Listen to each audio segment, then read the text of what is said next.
RCM ഇല്ലെങ്കിൽ ഞാൻ big zero ആയിരിക്കും. അപ്പൊ ആർസിഎമാണ് എല്ലാം.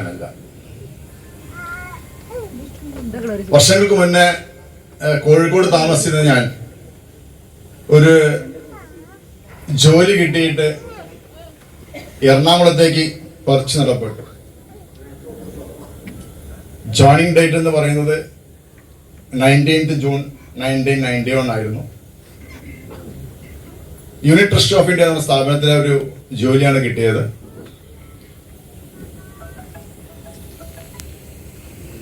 റിസർവ് ബാങ്കിന്റെ ഉപസ്ഥാപനമായിട്ട് തുടങ്ങിയ ഒരു സംഭവമായിരുന്നു അത്.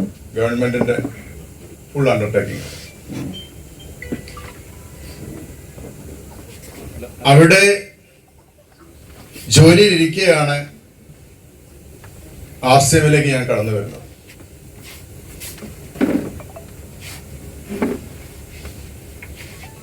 ഇന്ന് ആ പ്രയാണം 20 വർഷം കൊണ്ട്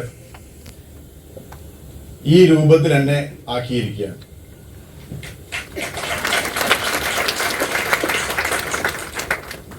ഒരിക്കലും എന്റെ കഴിവല്ല, പവർ ഓഫ് ആർസിഎം.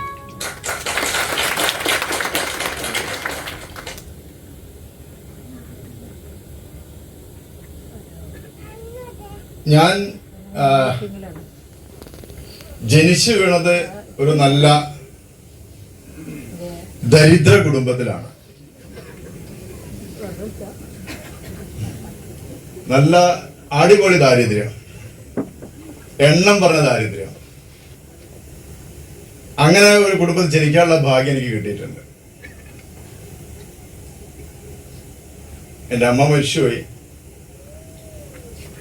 വീട്ടില് ചോറുണ്ടാക്കി കഴിഞ്ഞാൽ അന്നത്തെ കാലത്ത് കറി വെക്കാനൊന്നും ഉണ്ടാവില്ല. അമ്മ ഒരു സ്റ്റീൽ ഗ്ലാസ് എടുത്ത് തരും. എന്നിട്ട് പറയും, നീ അടുത്ത വീട്ടിൽ പോയി ഒരു ഗ്ലാസ് വെളിച്ചെണ്ണ കടം മേടിക്കാൻ വേണ്ടി പറയും. തിരിച്ചു കൊടുക്കേണ്ടതാണ്. അടുത്ത വീട്ടിൽ പോയിട്ട് വെളിച്ചെണ്ണ വാങ്ങിച്ചു കൊണ്ടുവന്ന് ചോറിലൊഴിച്ച് അതിനകത്ത് കല്ലുപ്പ് ഞരടി കാന്താരി മുളകും കൂട്ടി കഴിച്ച് പാരമ്പര്യമുള്ള ആളായി. അങ്ങനെ വിശപ്പ് മാറ്റിയ ആളാണ്. അങ്ങനെയൊക്കെയായിരുന്നു ജീവിതം. പല പണികളും ചെയ്തിട്ടുണ്ട് രക്ഷപ്പെടാൻ വേണ്ടി. അങ്ങനെ ചെയ്തിട്ടാണ് ഞാൻ എറണാകുളത്ത് എത്തുന്നത്. നല്ല ജോലിയായിരുന്നു, നല്ല ശമ്പളമായിരുന്നു. ഇന്ത്യയിലെ എല്ലാ സ്റ്റേറ്റിലുള്ള ആളുകളും ആ സ്ഥാപനത്തിൽ വർക്ക് ചെയ്യുന്നുണ്ടായിരുന്നു. നല്ല ജോളിയായിരുന്നു, വരുമാനം ഉണ്ടായിരുന്നു, കുടുംബം സേഫ് ആയിരുന്നു, ഭയങ്കര എൻജോയ്മെന്റ് ആയിരുന്നു. ഒന്നും പ്രശ്നം ഉണ്ടായിരുന്നില്ല. പൈസ കിട്ടും, പൈസ തീരും, വീണ്ടും വരുമാനം കിട്ടും, വീണ്ടും തീരും. മിക്കവാറും എല്ലാ മാസങ്ങളിലും ടൂർ പോകും. സ്ഥിരമായിട്ട് പോകുന്ന സ്ഥലമാണ് കാന്തല്ലൂർ. സ്ഥലത്ത് പോയിട്ട് ക്യാമ്പ് ചെയ്യാൻ ഞങ്ങൾ ഓഫീസിൽ നിന്ന് പോയി. അങ്ങനെയൊക്കെ ആയിരുന്നു ജീവിതം. പക്ഷേ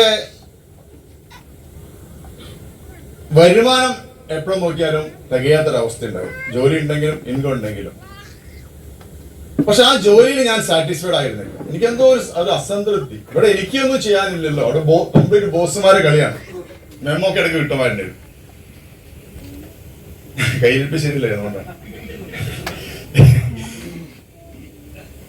അങ്ങനെ എനിക്ക് ഇവിടുന്ന് വിടണം, ഇവിടുന്ന് രക്ഷപ്പെടണം, ഇങ്ങനെ ഭയങ്കരമായിട്ടുണ്ട്. ഇങ്ങനെ വരികയാണ്. ഇവിടെ ശരിയാവില്ല, നമുക്കിവിടെ വേണ്ട. അങ്ങനെ ഒരു പ്രാർത്ഥിക്കാൻ തുടങ്ങി. അതിന്റെ ഫലമായിട്ടായിരിക്കാം ഒരാൾ ആർസിഎം എന്ന് പറയുന്ന ഒരു സംവിധാനമായിട്ട് എൻ്റെ അടുത്ത് വരികയും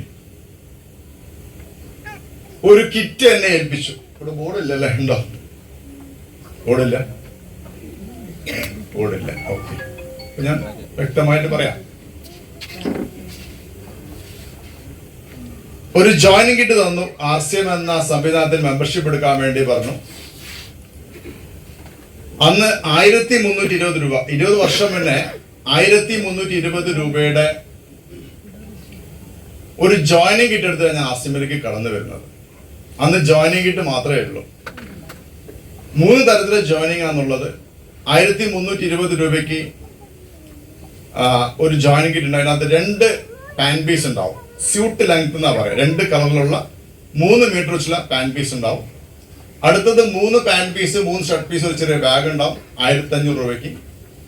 അന്ന് കുറച്ച് അവൈലബിൾ ആയിട്ടുള്ള കുറച്ച് തുണിത്തരങ്ങൾ വാങ്ങിച്ച് മൂന്നാമത്തെ ഓപ്ഷൻ ഒരു 2000 രൂപേന്റെ ഓപ്പൺ ചോയ്സ് കിറ്റ് എന്ന് പറയും. അങ്ങനെ ഉള്ള ഒരു ഓപ്ഷൻ ഉണ്ടായിരുന്നത്. 1320 ജോയിൻ ചെയ്ത ആൾക്കാർ ഇവിടെ ഉണ്ടോ? ആരെങ്കിലും ഉണ്ടോ? ഈ കൂട്ടത്തിൽ ആരെങ്കിലും ഉണ്ടോ? നാട്ടുണ്ട്. ഓക്കെ, കുറച്ച് ആൾക്കാരുണ്ട്. അങ്ങനെ ആ കാലഘട്ടത്തിൽ ജോയിൻ ചെയ്ത ആളാണ് ഞാൻ. 1320 രൂപ.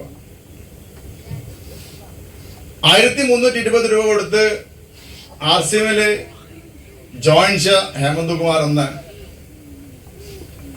എൻ്റെ ഒരു ലൈഫ് ഹിസ്റ്ററി പറഞ്ഞിട്ട് നമുക്ക് കാര്യങ്ങൾ കിടക്കാം. 3 കാറ് വാങ്ങിച്ചു, ലക്ഷക്കണക്കിന് കിലോമീറ്റർ ഓടിച്ചു സ്വയം. ഡ്രൈവിംഗ് എനിക്ക് ഭയങ്കര ചൊരാണ്, ഹരമാണ്. സ്വന്തമായിട്ട് കോഴിക്കോട് കുണ്ടൂപ്പറമ്പില് 14 സെന്റ് സ്ഥലം മേടിച്ച് 3000 സ്ക്വയർ ഫീറ്റില് എന്റെ ഡിസൈനില് എന്റെ മനസ്സിലുള്ള ഒരു വീട് ഞാൻ പണിതു. ആരെയും സപ്പോർട്ടില്ല, കുടുംബത്തിന് സപ്പോർട്ട് മേടിച്ചിട്ടില്ല, ഭാര്യ വീട്ടിൽ സപ്പോർട്ട് മേടിച്ചിട്ടില്ല. ഇതൊന്നും മോശമാണെന്നല്ല പറയുന്നത്. എനിക്ക് സ്വയം ഉണ്ടാക്കണമെന്നൊരു ആഗ്രഹം ഉണ്ടായിരുന്നു, അത് ചെയ്തു. ചെറുപ്പകാലം ദാരിദ്ര്യമാണെന്ന് ഞാൻ പറഞ്ഞു. വീട്ടില് അച്ഛന് ജോലി ഉണ്ട്. അച്ഛൻ ഇവിടെ മാർഷൽ എന്ന് പറയുന്ന ഒരു ഓട്ടോമൊബൈൽ സ്ഥാപനം ഉണ്ട്, കാരണം ബീച്ചിൽ പാർസികൾ നടത്തുന്നു. അവിടുത്തെ വർക്ക്ഷോപ്പിലെ ഫോർമാനായിട്ട്. അച്ഛന് തൊട്ടടുത്തൊരു കടയുണ്ട്, പലചരക്ക് കട, മസാല കട. അവിടെ നിന്നാണ് സാധനം വാങ്ങിയ. പറ്റായിരുന്നു, പറ്റുബുക്കാണ്. ചില മാസങ്ങളിൽ ചിലപ്പോൾ എന്തെങ്കിലും ആവശ്യം വന്നാൽ കടം കൊടുത്ത അച്ഛന് പൈസ കൊടുക്കാൻ പറ്റാത്തതും വീണ്ടും സാധനം ചെയ്യുന്ന അദ്ദേഹം നമ്മളെ വഴക്ക് പറയും. ചുമ്മാ അവിടെ നിർത്തിക്കും, എന്നിട്ട് വെയിറ്റ് ചെയ്തൊക്കെ തരത്തുള്ളൂ. പണിഷ്മെന്റ് ആണ്. ഞാൻ അടുത്ത ആഴ്ച ഒരു കാറ് മേടിക്കാൻ വേണ്ടി പോകുന്നുണ്ട്. ഏകദേശം 4 ലക്ഷം രൂപ. ഒരു ചെറിയ കാറ് മേടിക്കാൻ ആഗ്രഹമുണ്ട്. ചുമ്മാ പച്ചക്കറിയൊക്കെ മേടിക്കാൻ വേണ്ടി പോകാനുണ്ട്. ആ കാർ ഞാൻ മേടിക്കാൻ വേണ്ടി പോകുന്നത് 4 ലക്ഷം രൂപ റെഡി ക്യാഷ് കൊടുത്ത് വാങ്ങിക്കാൻ വേണ്ടി പോവാണ്. 4 ലക്ഷം രൂപ റെഡി ക്യാഷ് കൊടുത്തിട്ടാണ് ആ കാർ മേടിക്കാൻ വേണ്ടി പോകുന്നത്. പറ്റുബുക്കില് പറ്റിയിരുന്ന ഹേമന്ത് കുമാർ ഇങ്ങനെ വളർന്നതിന്റെ പിന്നിൽ എന്തായിരിക്കും? എനിക്ക് ബോറടിക്കുന്നുണ്ടോ? ഇല്ല, പക്ഷെ എനിക്ക് കുഴപ്പമൊന്നുമില്ല കേട്ടോ.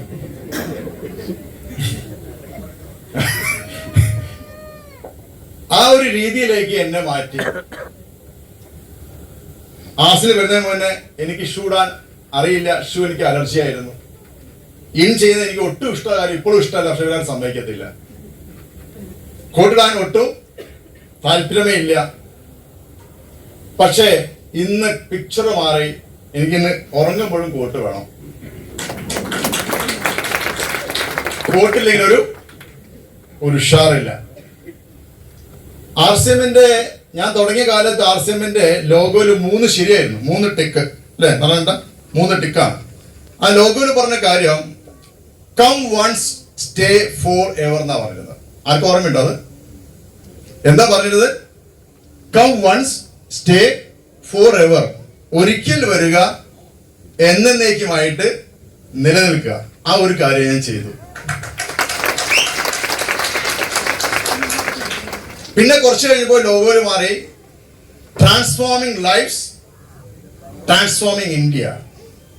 ജീവിതങ്ങളെ മാറ്റിമറിച്ച് പുതിയൊരെന്ത് കെട്ടിപ്പടുക്കാം. യെസ്, എക്സാക്ട് എന്റെ ലൈഫിൽ വലിയ മാറ്റം ആർസൻ വന്നിരിക്കുന്നത്. ഇപ്പോൾ പറയുന്ന കാര്യം എന്താണ്? Transforming lives with the power of values. മൂല്യാധിഷ്ഠിതമായിട്ട് ഇന്ത്യയെ മാറ്റിമറിക്കാൻ വേണ്ടി പോകണം ആർസൻ. കാലത്തിനനുസരിച്ച് മാറിക്കൊണ്ടിരിക്കുകയാണ്. ആർസിൽ വരുമ്പോൾ 3 ബാങ്ക് ബാലൻസ്, 3 ബാങ്ക് അക്കൗണ്ട് ഉണ്ടായിരുന്നു. 3 ബാങ്ക് അക്കൗണ്ടും 0 ബാലൻസ് അക്കൗണ്ട് ആയിരുന്നു. ഇപ്പോഴും ആ 3 ബാങ്ക് അക്കൗണ്ട് ഇപ്പോഴും ഇത് മെയിൻറ്റെയിൻ ചെയ്യുന്നുണ്ട്. പക്ഷെ അതിലിപ്പോ ഒരു 4, 5, 6 ലക്ഷം എന്താ പറയാ അക്കത്തിലുള്ള എമൗണ്ട് മെയിൻറ്റെയിൻ ചെയ്യാൻ വേണ്ടി ഇപ്പൊ 0 അല്ല അതിനകത്ത്. ഇപ്പോഴത്തെ 0 ഇവിടെ 2, 3, 4 ഒക്കെ കാണാൻ ഇപ്പോഴത്തെ കുറെ 0കൾ ഉണ്ടാവും. ആദ്യം 0 ഇല്ല എന്ന് പറഞ്ഞാൽ നിങ്ങൾ എന്നെ കേൾക്കാൻ വന്നത് ഉറപ്പായിട്ടും നിങ്ങൾ എന്തെങ്കിലും കൊണ്ടുപോകാൻ വേണ്ടി വന്നതായിരിക്കും. ആണോ അല്ലേ? രക്ഷപ്പെടാൻ ആഗ്രഹിക്കുന്നുണ്ടോ? ഉറപ്പായിട്ടും ലൈഫിൽ ആഗ്രഹിക്കുന്നുണ്ടോ? യെസ്. അങ്ങനെയാണ് എങ്കിൽ ഞാൻ പറയുന്നു, നിങ്ങൾ കുറച്ച് വേദനിക്കാൻ തയ്യാറാണോ? പെയിൻ ഇല്ല, സൗണ്ട് പറഞ്ഞു. എല്ലാവരും ഇല്ല. പെയിൻ എടുക്കാതെ ഒരു ഗെയിൻ ഉണ്ടാവില്ല. 100%, 100% പെയിൻ ഇല്ലാതെ ഒരു ഗെയിൻ ഉണ്ടാവില്ല സുഹൃത്തുക്കളെ. ഞാനിന്ന് റൂബി എന്ന ലെവലായിരിക്കുന്നത്. എന്റെ വരുമാനത്തോട് പക്ഷെ ഇവിടെ പറഞ്ഞിട്ടുണ്ടാവും അല്ലെ? പറഞ്ഞോ? എല്ലാം പറഞ്ഞിട്ടുണ്ടാവും നിങ്ങളല്ലേ, എനിക്കറിയാം. എന്നിരുന്നാലും റൂബി എന്ന ലെവലിൽ ഇരിക്കുന്ന ആളുകളുടെ വരുമാനം എന്ന് പറയുന്നത് ഏറ്റവും കുറഞ്ഞത് 2.5 ലക്ഷം രൂപയാണ്. 2.5 lakh rupees minimum income. Yes, കൂട്ടി പറയുന്നില്ല, മിനിമം ലെവലിൽ പറയാം. ആസിമിന് എപ്പോഴും കുറച്ചേ പറയാറുള്ളൂ അല്ലേ? അതാണ് അവരുടെ സ്വഭാവം. പക്ഷെ ഞാൻ ആസിമിലേക്ക് വന്നപ്പോൾ ആസിം ശക്തമായി ചെയ്യാൻ വേണ്ടി വന്ന ആളാണ്, മനസ്സിലാക്കി വന്ന ആളാണ്. അപ്പോൾ ഞാനൊരു കാര്യം കൂടെ ചെയ്തു. എൻ്റെ സഹധർമ്മിണിക്ക് എൻ്റെ അടുത്തൊരു സ്ഥാനം കൊടുത്തു. കൂടെ വേണമല്ലോ എപ്പോഴും. അവളുടെ പേരിലൊരു ഐഡിയ എടുത്തിട്ടിരുന്നു. അങ്ങനെ 2 ഭാഗം വളർത്താൻ തുടങ്ങി. ചീര എന്താ വാഴക്ക് നനയ്ക്കുമ്പോ ചീര വളർന്ന് പറഞ്ഞ പോലെ അങ്ങനെ കുറച്ച് കഴിയുമ്പോൾ അതൊന്ന് വളർത്താൻ തുടങ്ങി. ആ ഐഡിയ വളർന്ന് എന്റെ വൈഫ് ഇപ്പോ എന്റെ തൊട്ട് താഴെ സ്റ്റാർ എമറാൾഡ് ലെവലിലായിരിക്കും. അപ്പൊ 2.5 1.25 എത്രയും ഇൻകം കൂട്ടിക്കോളൂ. 4.25 ലക്ഷം രൂപ ഒരു മാസം RCM എന്ന് എന്റെ കുടുംബത്തിലേക്ക് വരുന്നു. More than 4 lakh rupees every month എന്റെ കുടുംബത്തിലേക്ക് RCM തരുന്നുണ്ട്. ഇത് നേടിയെടുക്കാൻ ഹേമന്ത്കുമാർ എന്ത് ഇൻവെസ്റ്റ് ചെയ്തു? നത്തിങ്, ഒന്നും ഇൻവെസ്റ്റ് ചെയ്തിട്ടില്ല. ഞാൻ വാങ്ങിച്ച പാൻപീസ്, ആ പാൻപീസിനകത്ത് എന്നെ ജോയിൻ ചെയ്യിപ്പിച്ച വ്യക്തി ഒരു കാര്യം പറഞ്ഞു. പാൻപീസാണല്ലോ വാങ്ങിച്ച് ഞാൻ ജോയിൻ ചെയ്തത്. ആ വ്യക്തി എന്നോട് പറഞ്ഞ കാര്യം, ഹേമന്ത്, നീ ഇത്രയും കാലം വാങ്ങിച്ച പാൻപീസ് പോലത്തെ പാൻപീസ് അല്ല ഈ പാൻപീസ്. ഈ പാൻപീസിനകത്ത് നിന്റെ ആഗ്രഹങ്ങളും സ്വപ്നങ്ങളൊക്കെ സഫലീകരിക്കാൻ വേണ്ടി പറ്റുന്ന ഒരു വലിയ അവസരമുണ്ട് എന്ന് പറഞ്ഞിട്ട് എനിക്ക് തന്നത്. Golden opportunity. 20 വർഷങ്ങൾക്ക് മുന്നേ 1320 രൂപയുടെ ജോയിനിങ് കിറ്റ് തന്നപ്പോൾ അതിൽ പാൻപീസ് ഉണ്ടായിരുന്നു. ആ പാൻപീസിനകത്ത് അദ്ദേഹം പറഞ്ഞത് എന്താ പറഞ്ഞത്? നിന്റെ ആഗ്രഹങ്ങളും സ്വപ്നങ്ങളൊക്കെ സഫലീകരിക്കാൻ വേണ്ടി പറ്റുന്ന ഒരു വലിയ ഓപ്പർച്യൂണിറ്റി, ഒരു അവസരമുണ്ട് എന്ന് തന്നപ്പോൾ ഞാൻ ആ കവർ വാങ്ങിച്ച് പാൻപീസ് നന്നായി തുറന്നു നോക്കിയപ്പോൾ നന്നായിട്ട് വീശി നോക്കി. എനിക്കൊരു അവസരം കണ്ടെത്താൻ പറ്റിയില്ല പാൻപീസിനകത്ത്. പക്ഷെ അദ്ദേഹം പറഞ്ഞു, ഈ അവസരത്തെ ശരിക്കും പഠിക്കണമെങ്കിൽ ഇങ്ങനെയുള്ള മീറ്റിംഗ് അറ്റൻഡ് ചെയ്യണം. ഈ മീറ്റിംഗിലാണ് RCMന്റെ അവയർനെസ് കിട്ടുക. അവിടെ ചെന്നിരുന്നാൽ RCMന്റെ ശരിയായി മനസ്സിലാക്കാൻ വേണ്ടി പറ്റും. അപ്പോൾ ഞാൻ എന്തായി, മീറ്റിംഗ് അറ്റൻഡ് ചെയ്യാൻ തുടങ്ങി. അന്നും ഇന്നും മീറ്റിംഗ് എനിക്ക് ഒരു ഹരമാണ്. ആരും എന്നെ വിളിച്ചു പറയേണ്ട കാര്യമില്ല. മീറ്റിംഗ് എവിടെയുണ്ടോ അവിടെ പോയി അറ്റൻഡ് ചെയ്യുക, കാര്യങ്ങൾ മനസ്സിലാക്കുക. എൻ്റെ ഒരു ശീലമാക്കി ഞാൻ മാറ്റിയെടുത്തു. ആരും പറയേണ്ട കാര്യമില്ല.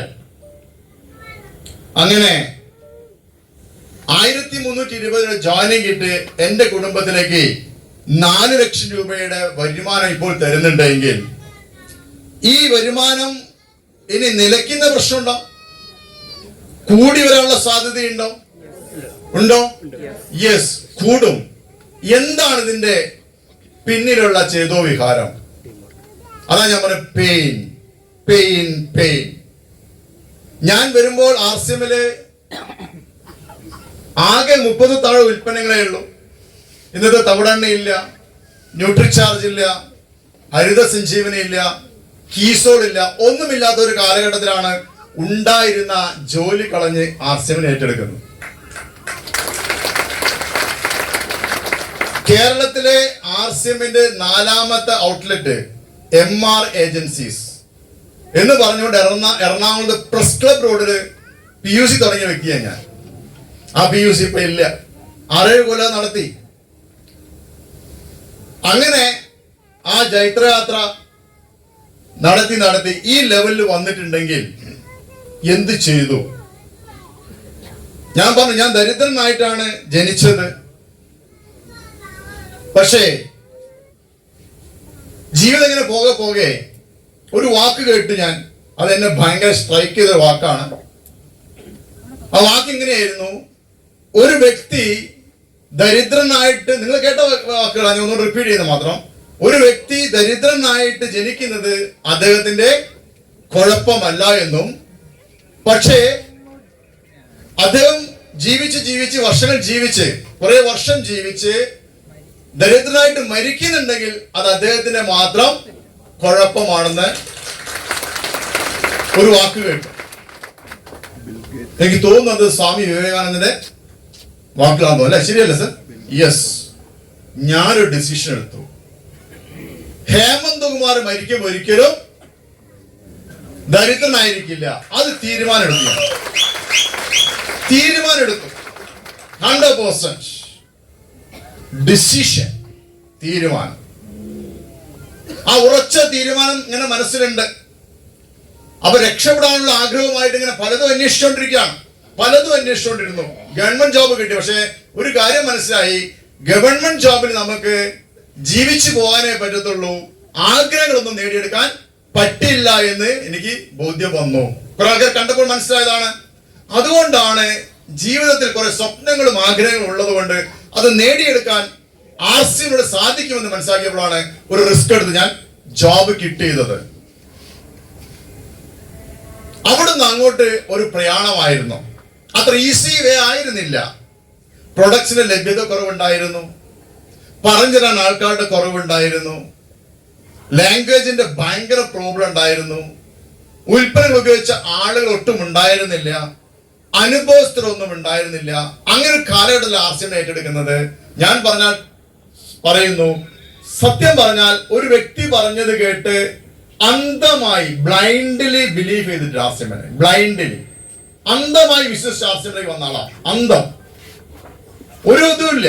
ഒരാൾ പറഞ്ഞു, ഓക്കെ, അത് കേട്ട് വിശ്വസിച്ചു. കമ്പനി കണ്ടിട്ടില്ല, ലീഡേഴ്സിനെ കണ്ടിട്ടില്ല, ഒന്നും കണ്ടിട്ടില്ല, ഒരു ബ്ലൈൻഡ്ലി ബിലീഫ്.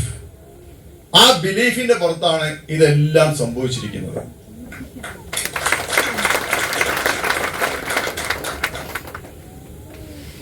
അപ്പോ ഇതില് RCMൽ വിജയിക്കാൻ ഞാൻ എന്റെ ലൈഫില്, എന്റെ 20 വർഷത്തെ ലൈഫിൽ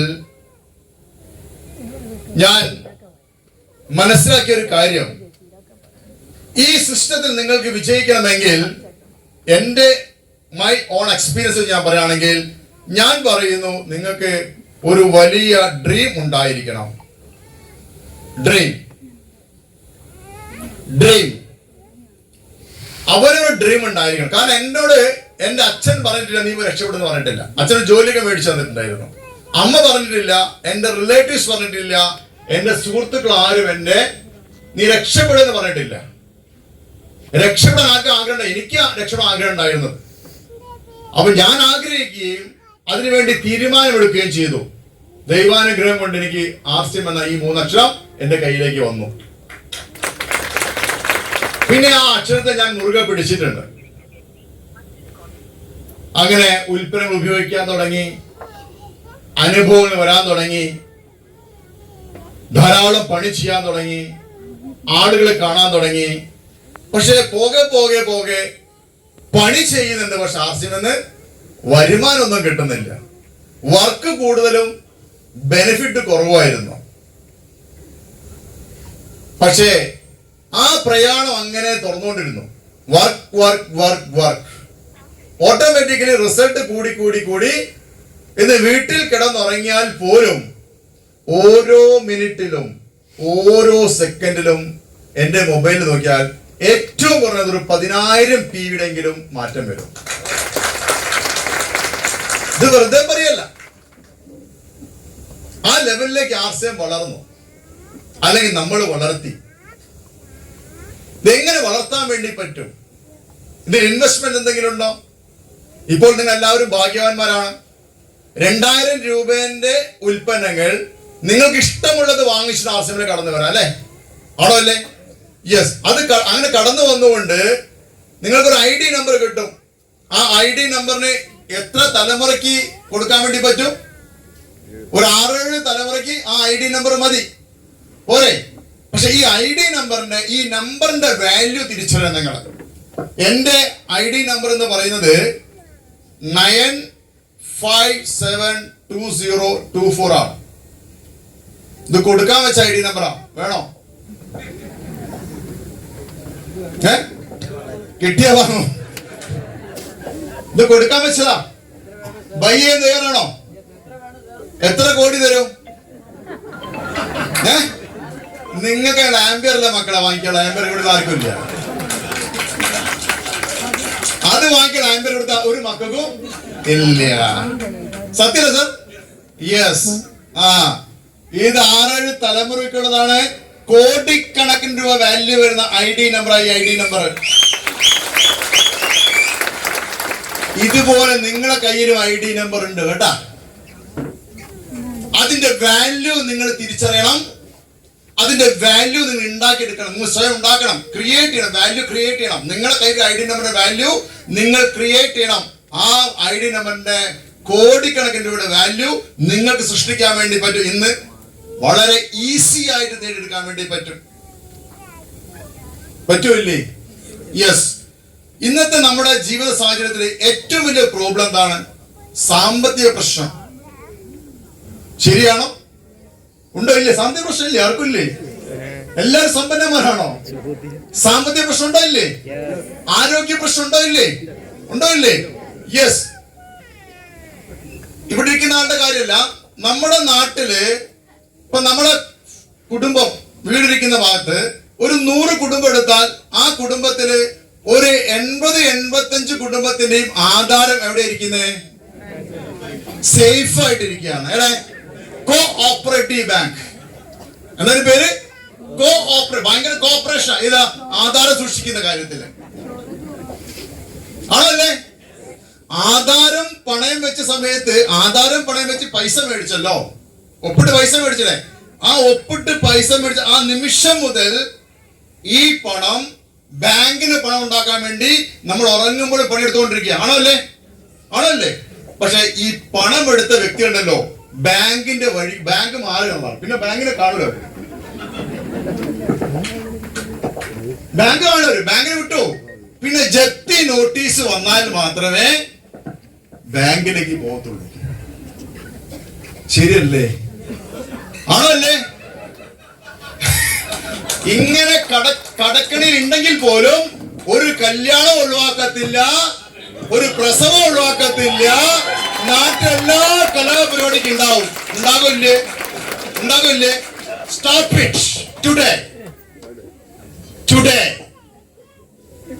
ഞാൻ ആർസിഎം എന്ന ഈ മഹത്തരമായ സമ്പാദ്യത്തിൽ കൂടെ സമ്പാദിക്കാൻ വേണ്ടി പറ്റുന്ന മനസ്സിലാക്കിയ സമയത്ത് ഇങ്ങനെയുള്ള എല്ലാ കാര്യങ്ങളും, വേണ്ടാത്ത കല്യാണത്തിന് കമ്പനി ഒഴിവാക്കി, കമ്പനി കല്യാണം കട്ട് ചെയ്തു.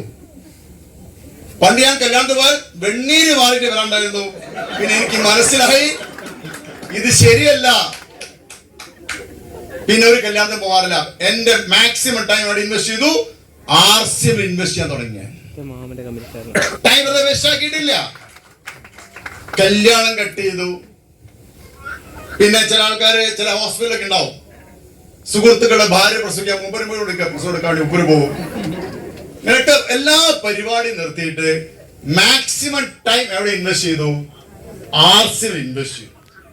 എന്തിനു വേണ്ടി ഇൻവെസ്റ്റ് ചെയ്തു? ആർസിഎമ്മിനെ പഠിക്കാൻ, ആർസിഎമ്മിനെ മനസ്സിലാക്കാൻ, മനസ്സിലാക്കിയ കാര്യം മറ്റുള്ളവർക്ക് പറഞ്ഞു കൊടുക്കാൻ വേണ്ടി ടൈം ഇൻവെസ്റ്റ് ചെയ്തു. നോ മണി.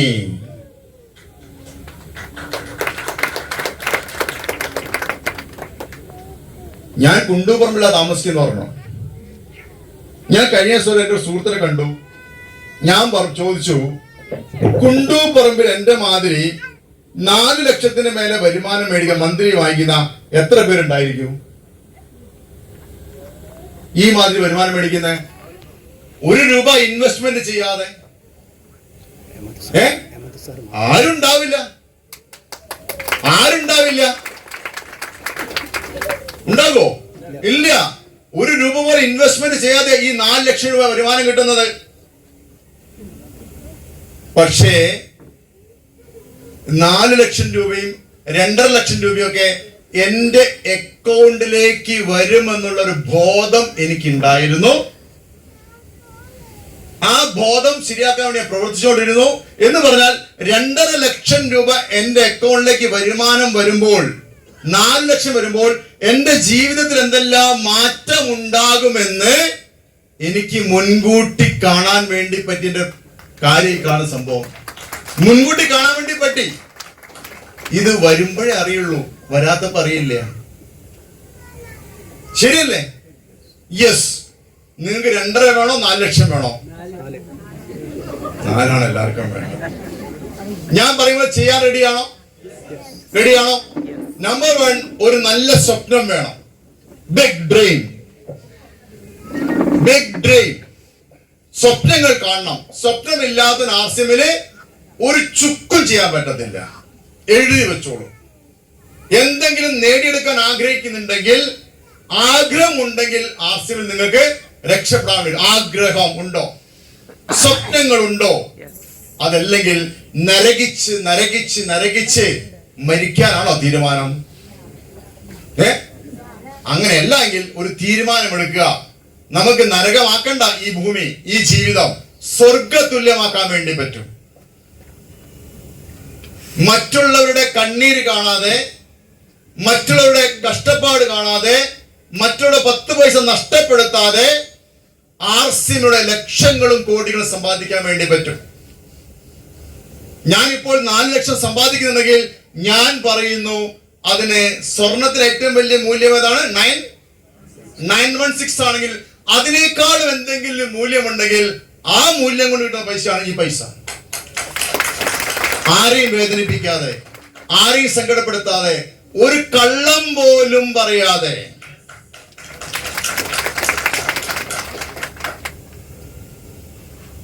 ഇവിടെ പ്രൊജക്ടറിന് ഇതൊക്കെ ഉണ്ട്. ഇന്ന് പ്രൊജക്ടറൊക്കെ ഉണ്ടല്ലോ. പ്രൊജക്ടർ ഉണ്ട്.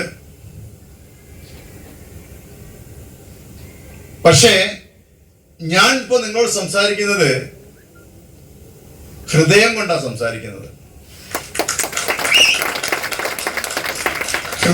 സംസാരിക്കുന്നത്. എന്റെ ഹൃദയത്തിലാ PPT ഉള്ളത്. കാരണം ഞാൻ ഈ പോളിടെക്നിക്കൊന്നും പഠിച്ചിട്ടില്ല. ടെക്നോളജി ഒന്നും എനിക്ക് വലിയ വശമില്ല. മനസ്സിലായില്ലേ? ഹൃദയം കൊണ്ടാണ് സംസാരിക്കുന്നത്. PPT എവിടെയാണ്? ഹൃദയത്തിലാണ്. അത് ഓരോന്നും ഇങ്ങനെ കൃത്യമായിട്ട് വന്നോളും. അപ്പോൾ നിങ്ങള് ഹൃദയം കൊണ്ട് വേണം കേൾക്കാൻ വേണ്ടിയിട്ട്.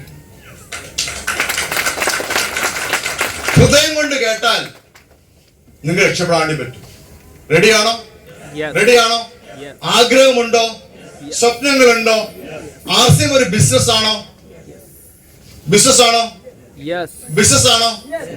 ആർസിഎം ബിസിനസ് അല്ല. ആർസിഎം അഭിയാൻ. ആർസിഎം എന്താണ്? അഭിയാൻ. ഇന്ത്യയിൽ എന്താ പറഞ്ഞ അതിന്റെ അർത്ഥം എന്താ? പ്രചരണം അല്ലെ? ആർസിഎം ഒരു നന്മയാണെന്നാണ് പറയുന്നത്. ആർസിഎം എന്താണ്? ഒരു നന്മയാണ്. ആർസിഎം നന്മയാണോ? ആണോ?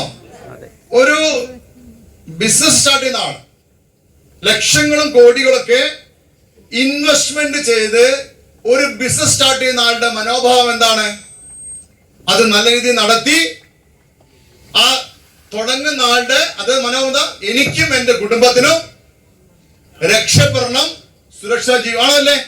അയൽവക്കക്കാരന്റെ കാര്യത്തിൽ എന്തെങ്കിലും താല്പര്യം ഉണ്ടാവോ? ഇല്ല. ആണോ അല്ലേ?